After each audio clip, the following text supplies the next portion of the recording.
Okay, we're looking today at White Ethiopians.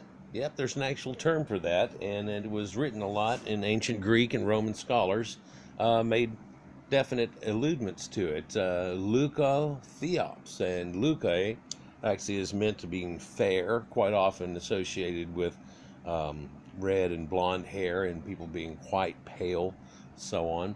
It's a term found in ancient Roman literature, which may have referred to various non-Negro and light complexioned populations inhabiting Ethiopia region of antiquity. And of course, the Ethiopia regions of antiquity weren't a lot of different areas here. If we'll look, there's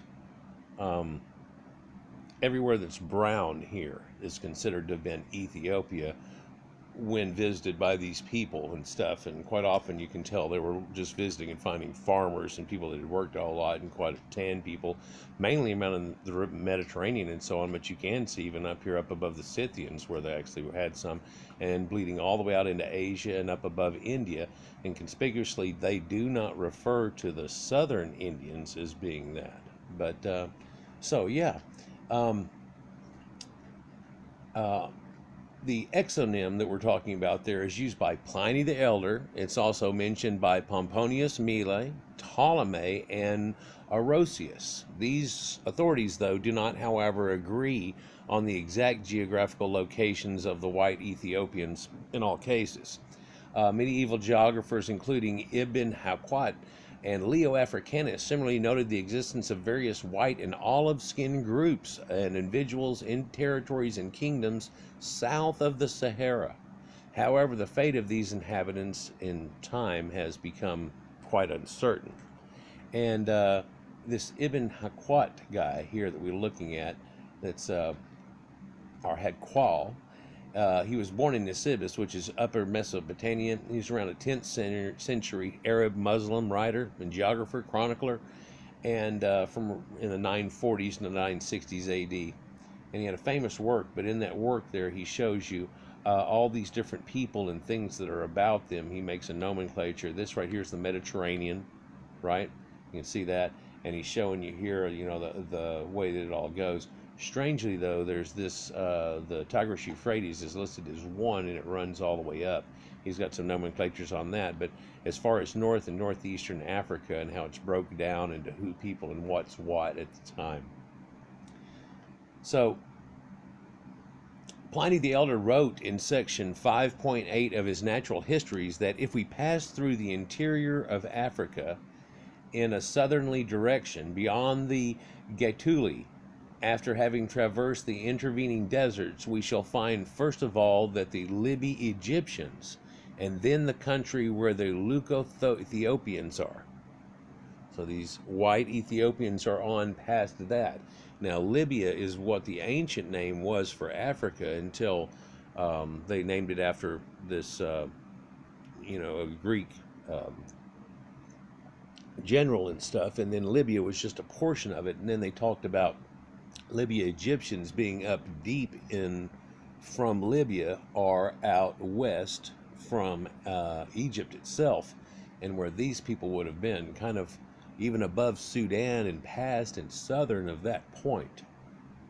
Now, Oric Bates notes that Ptolemy wrote of the White Ethiopians and Melanogaetulians and compares this with the mention of Orosius of the Leucoaethiopians. Try saying that 10 times fast. Bates places the White Ethiopians in Morocco and the Melanogaetulians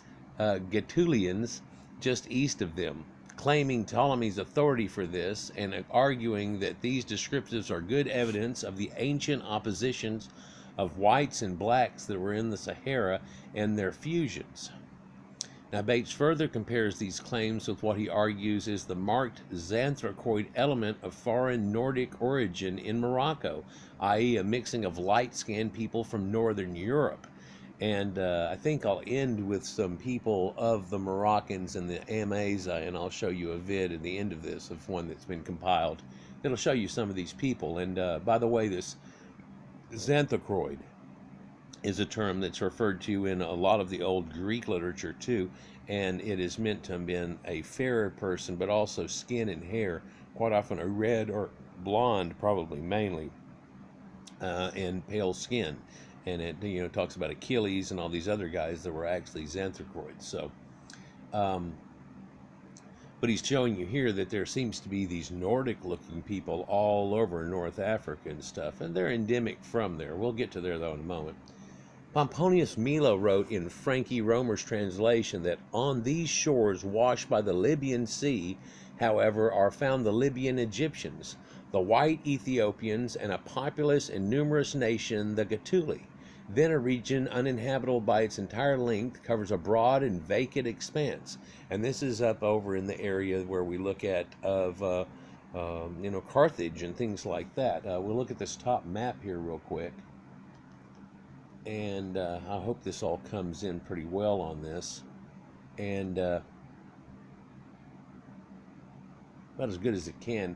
So you can see across here where he shows you the Gatuli that are living there. And these Leucoaethiops are here all the way down into the West African area, all the way up to here. So this is your Mauritanian, your Moors type people and stuff. The Garamantes are in here. They're a lighter people and so on. And then there's some darker skinned people in this area, strangely. So it's the way they've kind of compiled it somewhat, but let's continue. Both Herodotus and Strabo speak of two Ethiopias, one eastern and the other western.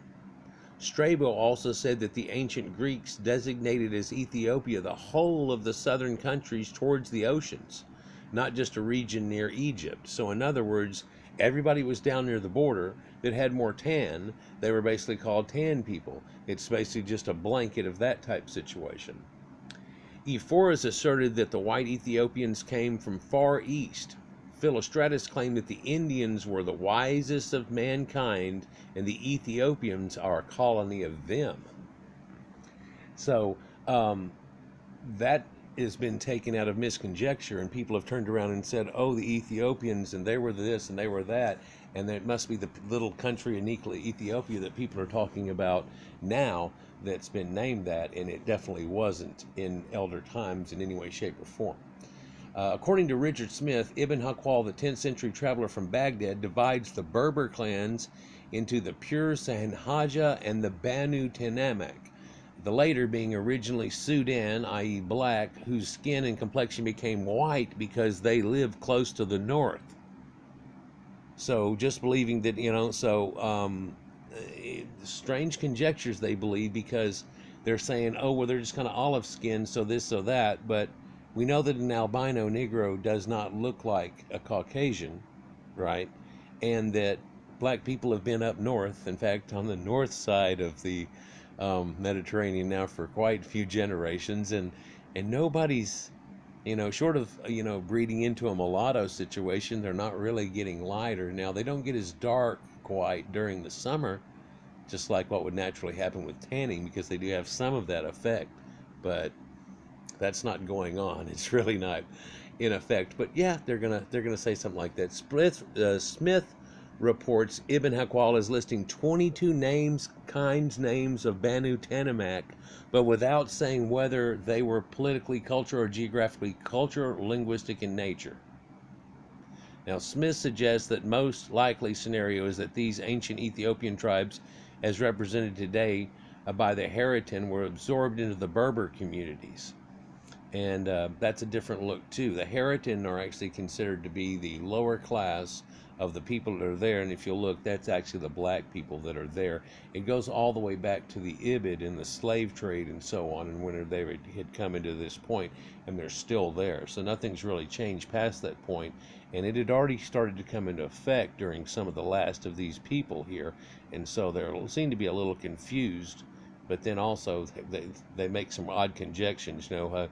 Black people must have turned white. So you can see this idea that is not valid genetically or anything, even trying to be spread back then as a concept of maybe what happened. Thus he points that Ibn Hakwal's strange report of the Banu Tenamak, who changed from black to white, may be echoed a real event, the absorption of tribes, Robert Brown likewise argues that the white Berbers referred to may be only survivals of the original stock, now reduced to duskiness by the infusion of Arab and Sudanic blood. And that's more of a correct thing, as we find by even linguistics, but genetics and so on today. And there are quite a few sections of tribes and areas and people that are separated somewhat that still have a very light skin and blonde hair, blue eyes, and so on, of the Amazigh. And so let's look here at the Abyssinian king back in the days. Now the Abyssin, or the Abyss, was where the top of the Nile was and up towards the Horn, and you can see back there whenever they were putting this medieval painting in, and there's nobody that's black in this painting at all whatsoever. And this is actually the Sultan of Adal and his forces fighting the Abyssinian king and his men right here. Now Leo Africanus wrote that the olive-skinned complexion were among the natives of these people. And you're like, well, where are they? Oh, well, there's one. Well, that's not a Negro. That's just... okay. It just looks a little more Arabic, doesn't it? How about the dead one here on the ground with the blonde hair on upside down? Right. So it's strange, but then they're tanner than Greeks, aren't they? So according to Richard Smith, 16th century explorer Leo Africanus described the existence of various white or olive-skinned groups and individuals inhabiting territories and kingdoms south of the Sahara, besides the white tawny Moors. Besides the white tawny Moors. So people try to say Moors were black too, and it's like, no, that's not either. Let's just get a picture of Moors here.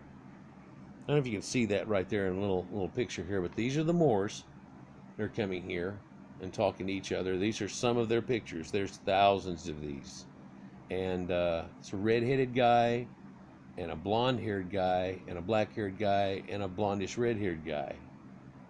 Yeah, that's not real evident even in the people from where that is anyhow now. But so he tells you that these white tawny Moors of the former African proconsular.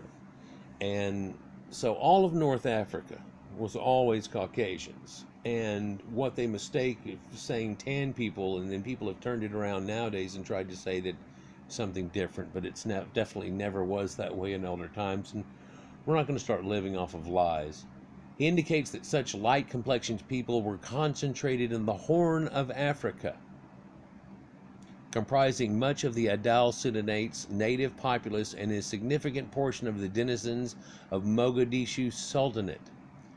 Outside of these areas, Leo Africanus writes that most of the inhabitants were Caffre, or pagan Negroes. Let's see if we get a picture of Caffre here. No, it's a racist slur, though, used to refer to a black person over in there, and they call them Zanj also.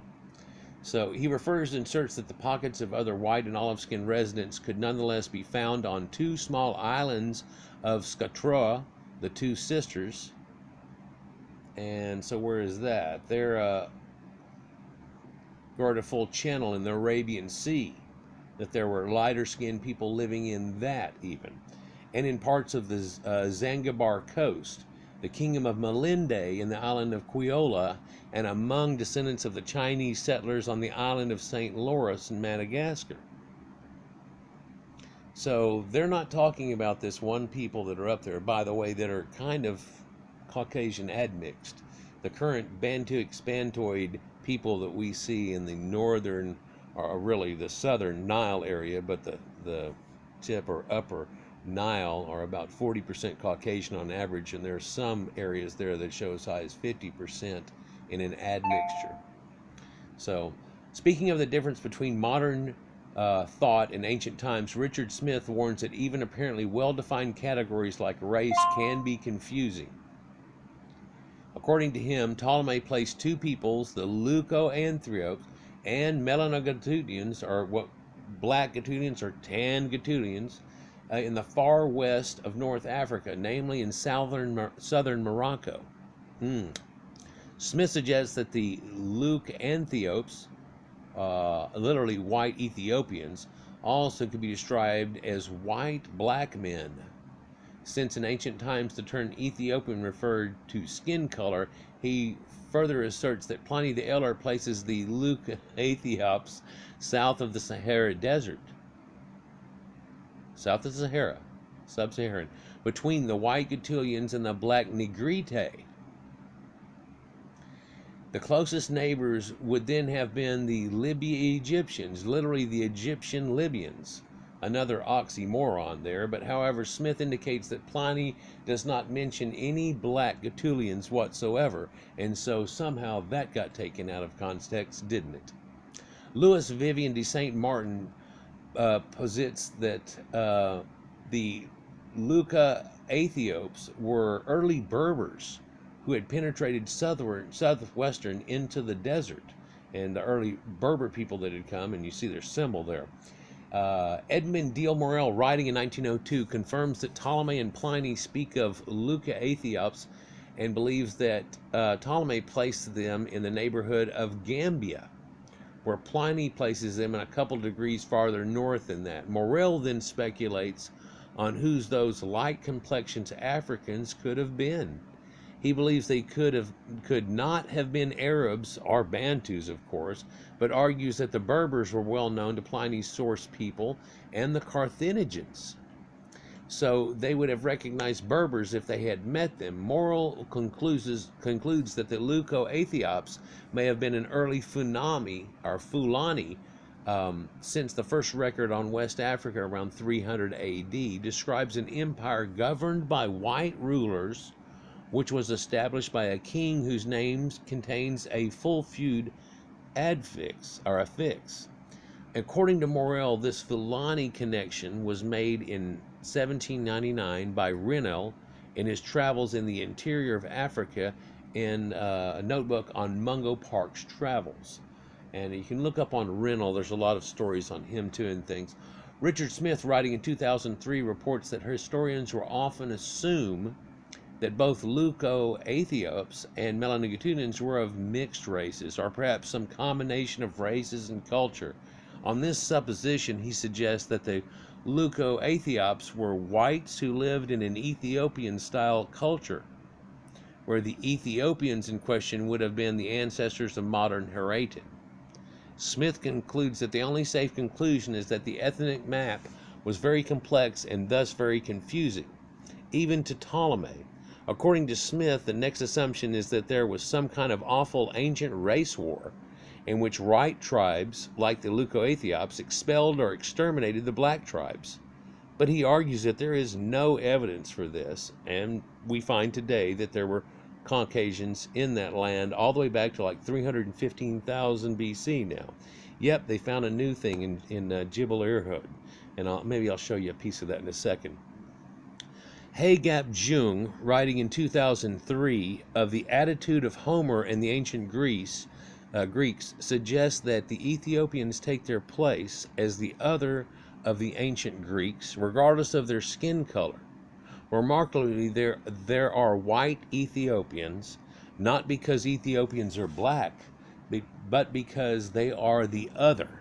They became a matter of discourse, you see. So it's just other white people, and that drew them to a matter of discourse. And quite often, any tan people, a lot of farmers run into them and talk crap about them, and a lot of the stuff they went was hearsay. Nobody even went all the way there, but they went off other people's goings and then misconstruing, and so now today sometimes there's some false thoughts that come out of that, I guess. And so let me show you something here.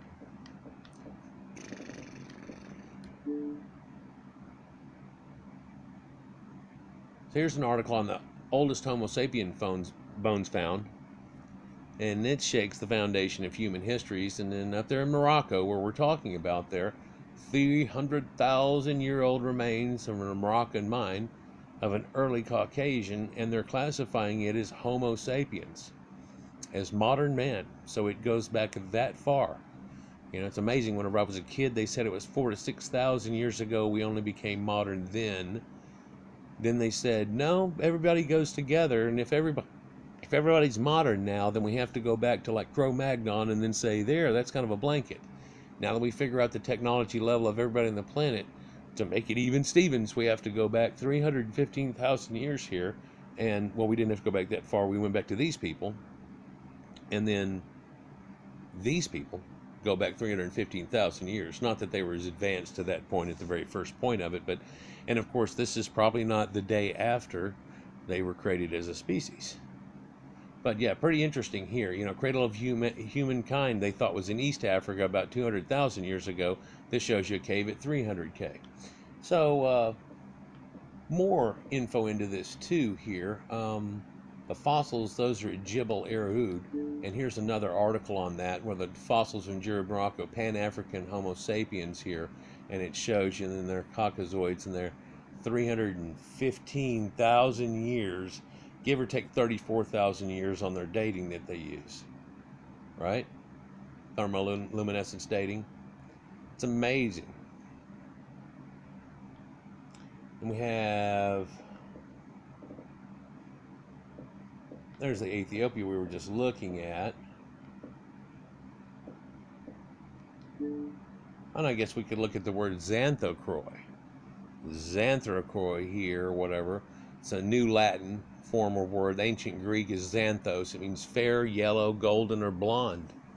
Chros is referring to skin or pale skin. Xanthochroi. Mono.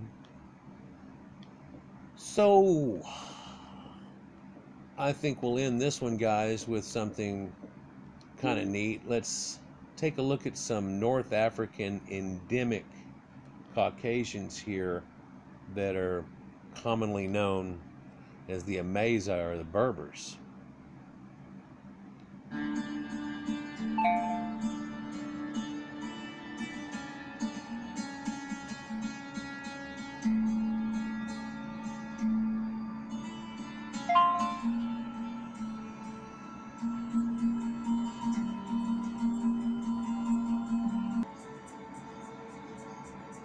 They don't like the term Berbers much.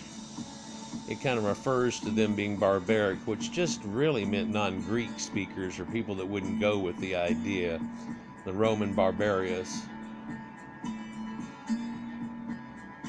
It kind of also implies that they were like barbaric or without a culture, and that's not true when a Ramazan actually means noble people.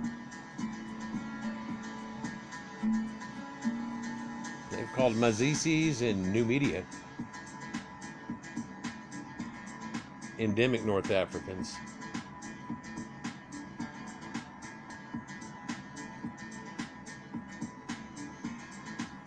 There's no histories of them coming from Europe or anything, although a lot of people say, well, they appear to be European. They have red head, blue eyes. It's real common, but then again, you know, King David had red hair. I just showed you where a lot of Moors had red hair. That's kind of gone and faded out of a people now. All but remnants left of what used to be there quite strong before in time.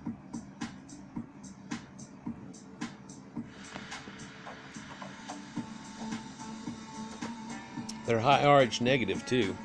Them and the Basque are the two highest.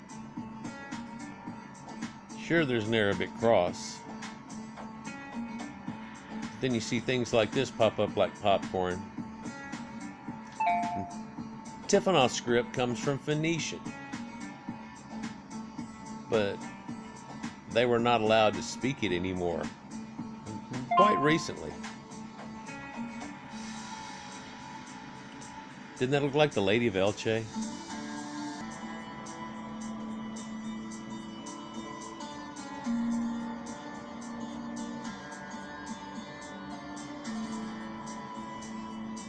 And they have people in the Canary Islands and the Guanche.